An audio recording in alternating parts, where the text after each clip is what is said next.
Et bonjour à tous, bienvenue dans cette nouvelle vidéo. Je vais regarder les nouveautés de Playground AI. Vous savez que c'est une plateforme que j'apprécie énormément en fait, et donc il y a déjà quelques nouveautés qu'ils ont développées, qu'ils ont lancées au cours des dernières semaines, et je vais en citer trois. Je vais en citer trois qui me semblent les plus intéressants, même s'ils améliorent constamment. Il y a des mises à jour assez régulièrement.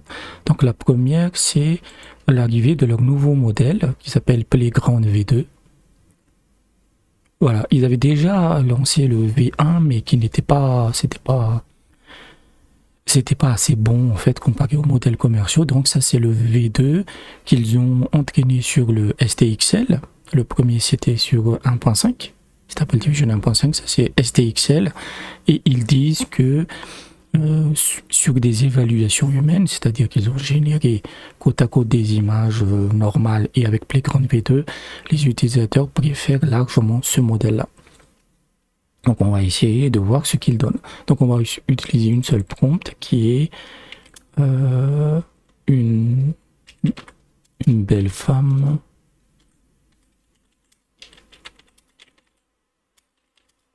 avec des cheveux dans le vent. In the wind. Voilà, juste cette petite prompt.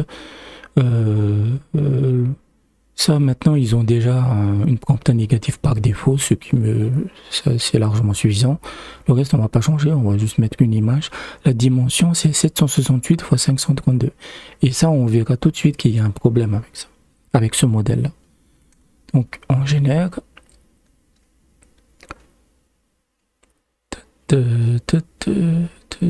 Pour rappel, hein, un compte gratuit vous permet de générer 500 images par jour. Donc voilà le prompt. En sachant que autrefois, je pense qu'ils ont légèrement amélioré. Je vais générer de nouveau. Parce que autrefois, en fait, l'image était toujours alignée vers la droite. Puisque le modèle semblait optimisé pour le format carré. Mais je pense qu'ils ont amélioré, on verra. Mais c'est pas mal, hein, mais c'est en noir et blanc. C'est quelque chose que je n'ai pas spécifié. En fait, c'est vraiment conçu pour du photoréalisme, en fait. Vous voyez, là, elle est vraiment assez... En fait, la prompt va surtout regarder les cheveux. Et si je fais le 1024, donc un format carré. Hop.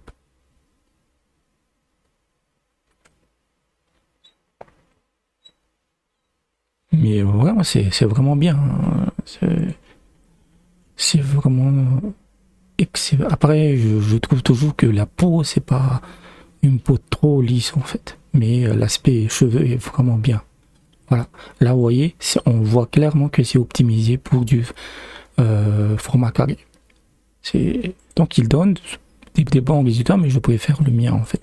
Et pour comparer, on va prendre STXL. Et on va mettre ça à 0. Le refinement, en fait, c'est que STXL est disponible en deux versions. Le modèle base, donc à 0, et vous avez le modèle refined, qui va rajouter un peu plus de détails. Donc on va prendre la même prompt, et je vais revenir à la dimension 768 pour vous montrer la différence entre les différents modèles. Et tout ce qui est photoréalisme de personnes, c'est vraiment très très bien.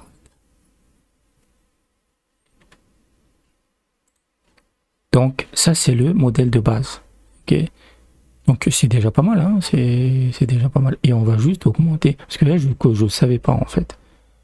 On va le mettre à, allez à, ouais 17 ça marche. Donc le refinement ça rajoute un peu plus de détails, ça rajoute un peu plus de peps en fait. Ça améliore. Il faut pas trop en abuser. C'est pas parce que vous allez mettre ce réglage à fond que votre image sera exceptionnelle. Donc ça c'est la première nouveauté. Ouais. Vous voyez, c'est le même modèle hein, SDXL, mais on l'a refiné. Désolé. On l'a refiné et tout de suite c'est beaucoup mieux. On sent que la prompt est plus analysée parce qu'on a vu de profil. Et comme je veux une femme avec des cheveux dans le vent en fait, donc si on met ça exemple à très élevé, parce que autrefois j'utilisais des filtres, ils ont des filtres qui sont des modèles custom en fait. Vous avez du Starlight, vous avez du Juggernaut, celui-là j'aime beaucoup, MBBXL, parce qu'il est très polyvalent, vous voyez. Donc c'est beaucoup mieux en fait. Et vous pouvez comparer en fait. Donc ça c'est un refine très élevé, ça c'est moyen, je trouve que ça c'est mieux, on va le baisser en fait. Hop. Là. Là c'est le 0, là c'est leur modèle Playground. Donc ça c'est la première nouveauté. Ensuite, ils ont développé une autre nouveauté qui est l'expand prompt que vous voyez ici en fait. L'expand prompt en fait, si vous n'avez pas d'idée et que vous dites tout simplement une prompt ultra simple, par exemple 1 ou 2 mots, si vous activez ça, et ben ça va utiliser l'IA, je pense que c'est de l'IA en fait, pour améliorer la prompt. Sauf que en compte gratuit, vous avez 30 expand prompt par mois. Donc c'est pas illimité. Si vous prenez la version payante qui est à $12, le premier palier c'est à $12 par mois, là vous pouvez le faire de manière illimitée. Donc les résultats sont ultra efficaces, hein, on va voir. Donc on va revenir à ça et je vais le mettre d'abord à Refined. Je vais juste taper une bague et ring. Ouais. Même s'il risque de mettre qu'est-ce que je pourrais mettre? En mettre un collier. Voilà, juste un seul mot, necklace. Une necklace.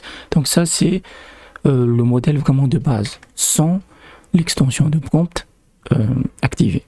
Donc on va voir le résultat.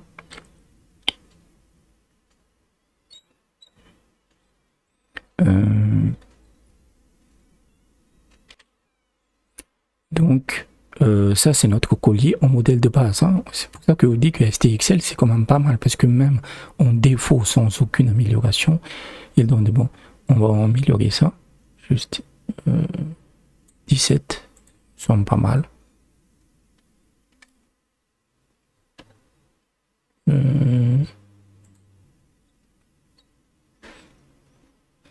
Là c'est mal cadré, mais bon, c'est pas vraiment, c'est excellent.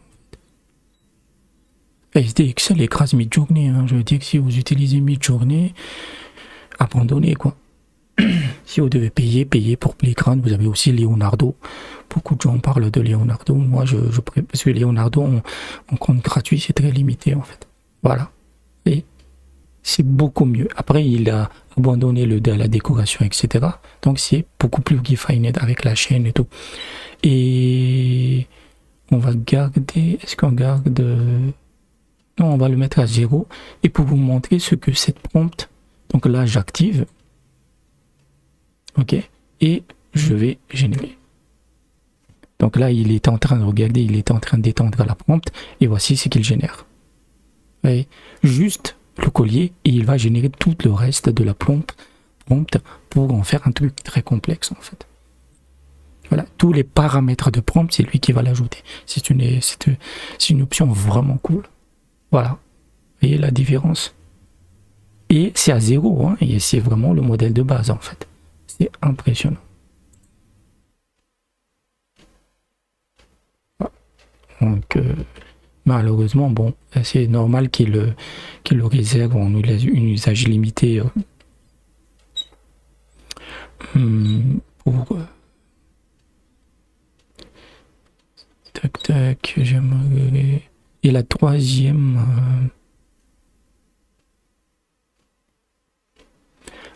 nouveauté, c'est dans le canvas en fait, parce que vous savez que Playground AI, vous avez 2 modes de création.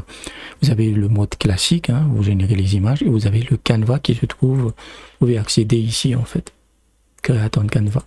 Mais vous avez aussi une option où vous avez une image créée, on va prendre celle-là, et on me demande si edit in canvas. Donc là, cette image sera transférée à au canvas en fait. Qui est justement un canvas Je n'en veux pas. Voilà. Là, il a ramené le truc. Et là, vous avez différents. J'ai fait une vidéo sur le Canva. Et en gros, c'est comme. Je me rappelle plus, mais il y avait un logiciel qui vous permettait de travailler le truc en fait. Donc.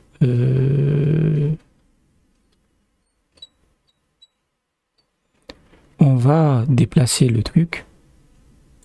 Non, on va faire ça en fait. On va redémissionner en maintenant la touche Shift en fait.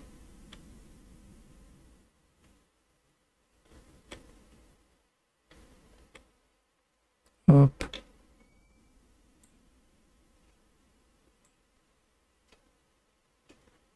On va essayer de recadrer.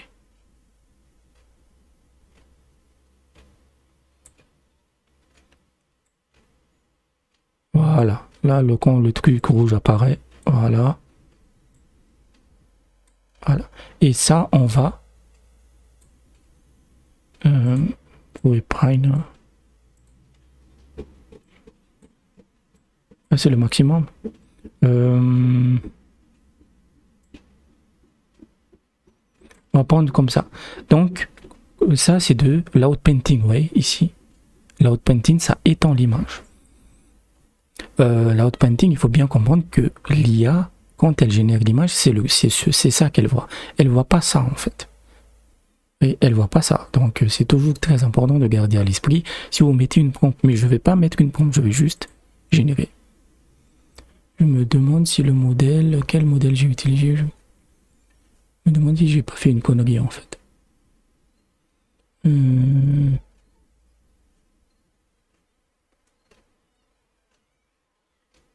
Ouais, là, il choisit lui-même le modèle, c'est tout à fait suffisant. Vous voyez? Et je trouve que l'outpainting, ils l'ont beaucoup amélioré parce que vous n'avez quasiment plus de fractures. Et vous pouvez aussi le faire.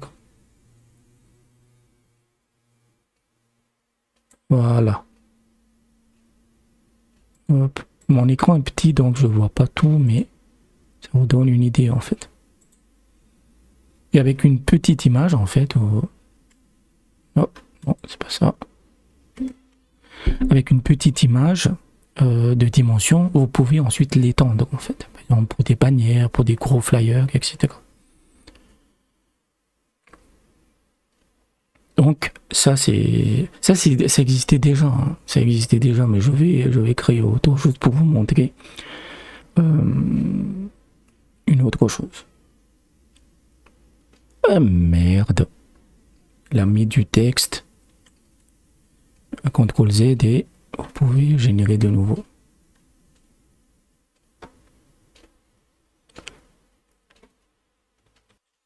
Et hop, voilà. Et ça c'est vraiment là. Je m'attendais pas à ce que l'outpainting soit aussi performant. Et vous cliquez ici, vous sélectionnez tout et vous pouvez directement télécharger. Le Canva est vraiment, vous pouvez travailler à plusieurs, il y a des trucs collaboratifs, etc. C'est vraiment cool. Hein. Vous pouvez vous partager les fichiers de Canva. Et donc, donc on avait, notre dimension de base était 768 et là c'est devenu 1200 et quelques. Donc, c'est pas mal. Maintenant, je vais vous montrer. On va le mettre sur une zone vide et je vais taper une prompt et woman with red shirt. Et en fait, la nouveauté qu'ils ont apportée, c'est que vous pouvez activer le rendu en temps réel. Vous voyez, ça a été instant.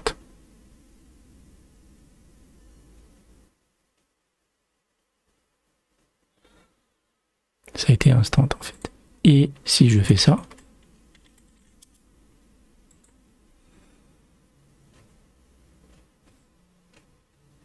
donc on était là, j'ai activé, j'ai eu une petite erreur en fait. Si je fais ça, la forme change. Ok. Et si je reviens à 7, voilà, c'est instant. Et ça vient en fait d'une technologie qui s'appelle LCM LoRa. Donc c'est une technologie qui a été découverte en fait, qui accélère énormément la génération d'images. Donc ça peut être multiplié par 10 en fait. Donc c'est absolument démentiel. Donc c'est une preview, hein, c'est pas le rendu en fait. C'est vraiment le preview, ça vous donne une idée vive, Black Shirt.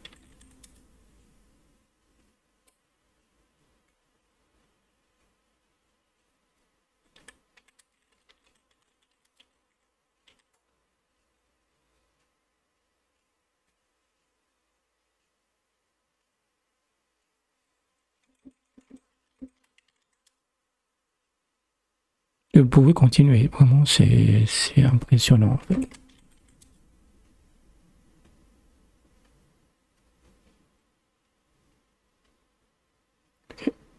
Ok, la qualité est pas mal et incorrecte parce que la résolution est très faible. On va garder le Black Shirt.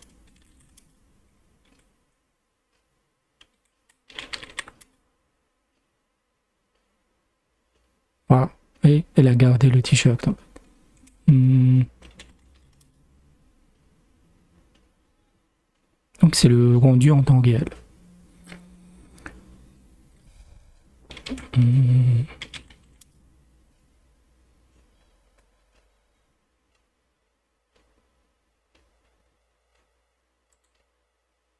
Elle a changé ça.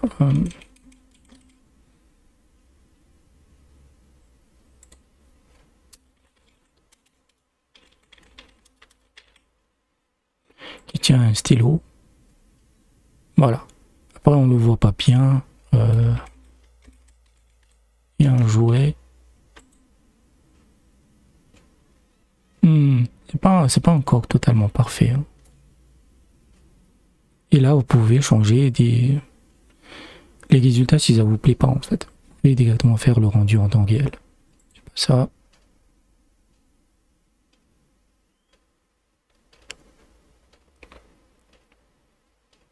Hop.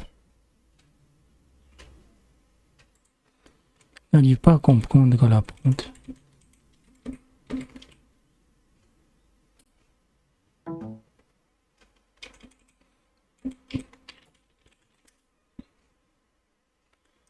Voilà.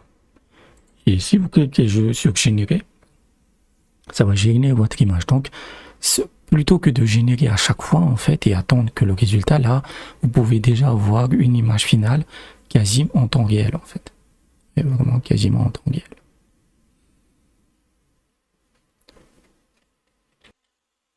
Et voilà. L'image finale est légèrement différente, mais vous avez déjà une idée. C'est assez similaire, en fait. Et vous pouvez recommencer ici.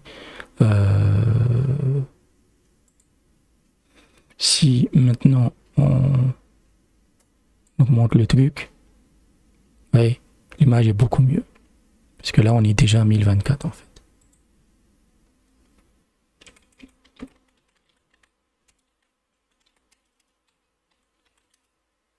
En fait, vous n'avez même pas besoin d'attendre la génération d'images. Ouais. Donc, hop.